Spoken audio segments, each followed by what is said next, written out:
Hi, this is Johnson Rice from Free Talk Live, and you're watching the Low Country Liberty Report. Buy stuff. I think he just gave me the finger. I think that cop just fingered me. Hello everybody, this is Taryn Lupa. Welcome to Low Country Liberty Report. Today I'm going to be talking about red light camera protest. There was a national day on Valentine's Day, just a couple days ago, where all around the country a bunch of different cities got together and they protested these red light cameras. Now, for most people, when I was out there doing the protest myself, there was pretty good feedback, but there are some people that apologize and think that the red light cameras are doing really good things. Now, let me explain a little bit about how these things get into the community. What will happen is a private company will approach the community, and usually the city bureaucrats, in conjunction with the police, and say that they will set these cameras up, they will run the cameras, and half the fines will go to the police or the city council or whatever they designate. Usually it's the city. So what will happen is the city has to do very little work. All they have to really do is enforce the tickets, they kind of help collect the money. They do have to get involved if people protest the tickets and take it to court and stuff. But for the amount of actual work they have to do and the money it generates, it's a no-brainer for cities to do this. Once the money's introduced and they dangle a huge check in front of the city, who's always usually running on a deficit or always complains there's not enough money, most of them fold and put these cameras in. Now, some things about the red light cameras: there's really no clear proof that red light cameras reduce accidents and save lives, even though that's how it's touted. Red light cameras may actually cause more rear-end collisions because people brake suddenly at the yellow lights to basically avoid the tickets. So, you'll be going through where I could have used common sense and probably ran a red light safely, that maybe no one was around. But instead of being able to use common sense, I'm slamming on the brakes for no good reason except I don't want a ticket. And somebody will rear-end you for that. The red light system also sometimes doesn't function correctly and will give out tickets where you have to waste your time and effort and money to go and fight these things. If someone's driving your car and they get a ticket, guess what? You're responsible. Yeah, that's a good one. And the city employees and other people with connections to City Hall often get the tickets dismissed. You'll never see people that actually work for the city, like police officers, getting these tickets, or bureaucrats, or anyone that knows someone. It's just the regular Joes that usually get stiffed. And it's just a really big bogus revenue generator.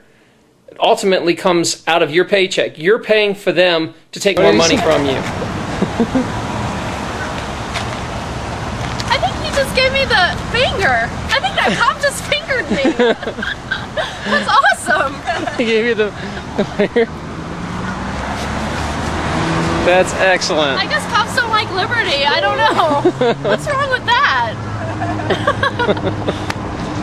So why do you think this is an important issue?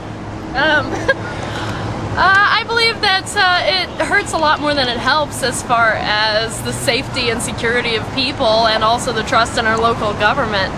They tend to tell us that it's saving us and preventing accidents, and in actuality what it's doing is generating revenue. That's about it. Thanks so much. Say hi to your officer, wave at him.